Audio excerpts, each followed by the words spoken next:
6 gang-related shootings in 8 months. Hundreds of patched members entering Canberra while openly wearing their club colours. Police spending nearly $500,000 just to monitor their gatherings. Australia's outlaw motorcycle gangs are no longer hiding. They are meeting in broad daylight, and the Australian Federal Police is warning of a dangerous resurgence. The 6 major motorcycle gangs that once fought violently against one another are now doing something far more alarming. They are cooperating. Tensions are rising, alliances are shifting, and the struggle for Australia's billion-dollar drug trade has entered a new phase. What the AFP has uncovered about these gangs is reshaping everything previously understood about biker warfare. A surge in gang activity. The Australian Criminal Intelligence Commission recently confirmed that 38 outlaw motorcycle gangs operate across the country, with roughly 3,500 patched members. 6 dominate the landscape: the rebels, Comancheros, Hells Angels, Bandidos, Mongols, and Finks. These are not motorcycle hobbyists. According to Detective Superintendent Matthew Heather, they are serious, highly organized criminal networks involved in drug manufacture and trafficking, intimidation, extortion, money laundering, tax evasion, and violent crime. Since January 2024, Canberra has become the center of an unprecedented wave of large-scale gang gatherings. Hundreds of members from major clubs have ridden in formation through the capital. The rebels gathered in March 2024 with more than 450 members. The Comancheros arrived in September. The Hells Angels held their national meeting in February 2025. And in November 2025, the Bandidos held their first ever public gathering in the city. Canberra is uniquely attractive because the Australian Capital Territory is the only jurisdiction without anti-consorting laws, colour bans, or firearm prohibition orders. Gangs know they can meet openly without legal repercussions. ACT policing has been forced to divert major resources to monitor these events. Between 2024 and 2025, more than $400,000 in overtime, and salaries was spent monitoring just 3 meetings. Public money spent simply overseeing criminals who are coordinating their operations in full view. The return of an old threat.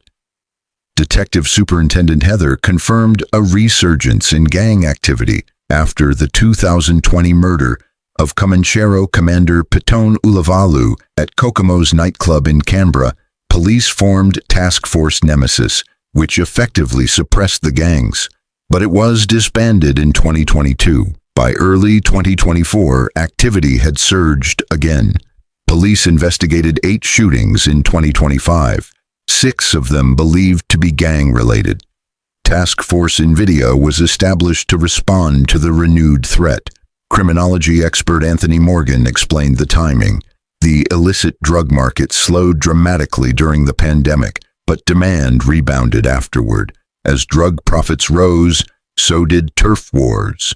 Conflicts spike when members switch clubs or when personal disputes escalate. The key gangs, the Rebels, Australia's largest outlaw motorcycle club, have around 2,000 members. Internal tensions erupted in 2024 when senior Perth member Carl Labrook quit after 25 years, angry at what he saw as a lack of support from leadership during a violent conflict with the Mongols. Police sources say 36 members left in a mass exodus, even keeping their motorcycles, a direct challenge to senior leadership. Labrook soon appeared in Comanchero colors, shocking the underworld, and several rebels followed him. Police expect further reprisals. The Comancheros are considered Australia's most feared organized crime group. Founded in 1968, they refused disbandment during the violent consolidation of the 1990s. They now have 300 to 350 members across several states and have expanded into Spain and Serbia.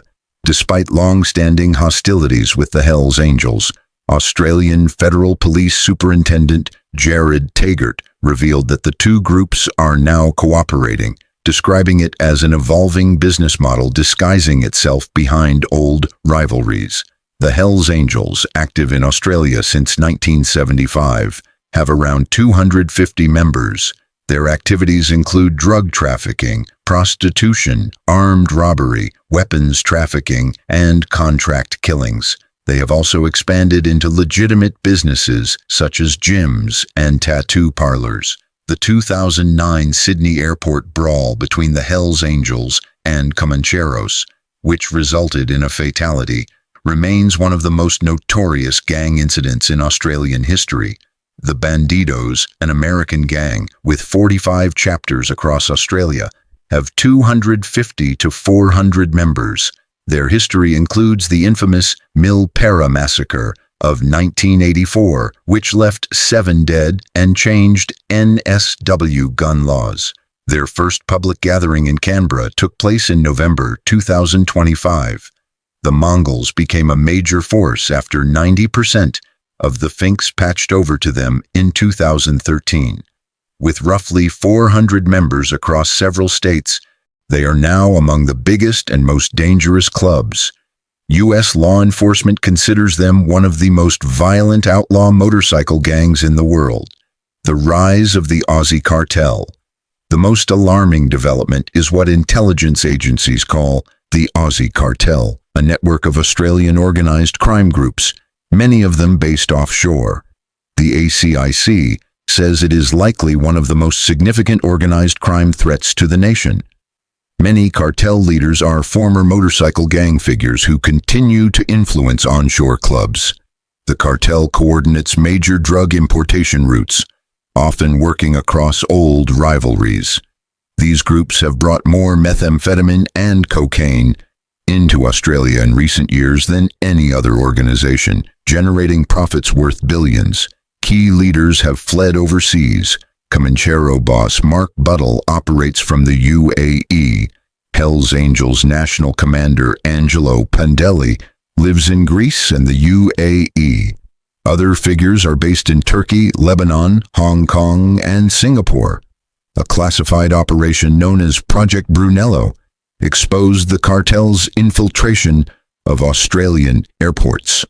Around 60 Qantas staff members were linked to drug offenses or organized crime.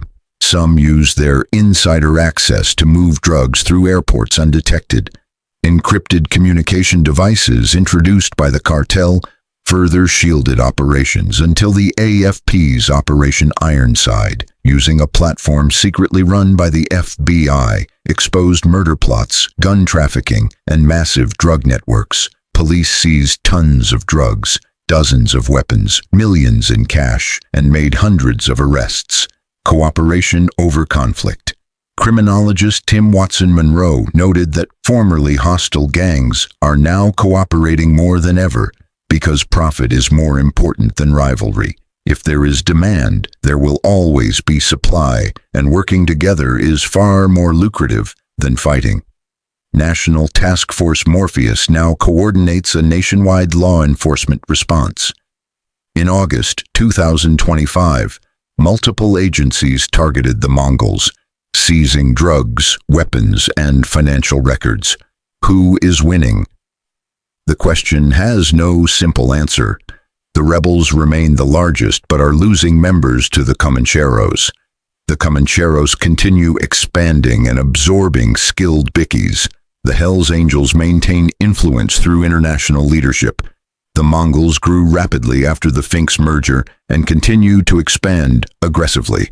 The Bandidos remain stable with 45 chapters, but the real winner is the Aussie cartel. Operating largely offshore, cooperating across old rivalries, and corrupting insiders at critical infrastructure, they earn an estimated $1.5 billion a year and handle around 1/3 of all illegal drug imports into Australia.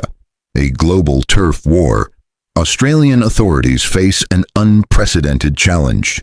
Gang leadership is offshore, protected by international jurisdictions. Their finances are immense, their operations sophisticated, and their infiltration of public and private sectors makes enforcement extremely difficult. Former enemies now share smuggling routes, coordinate logistics, and exploit gaps in Australian law. The resurgence is real. The cooperation between rival gangs is documented. The offshore cartel is active and expanding. Australia's 6 major gangs are no longer simply fighting each other. They are working together to flood the country with drugs, and they are doing so from places where Australian law cannot reach them. The turf war has gone global, and Australian communities are paying the price.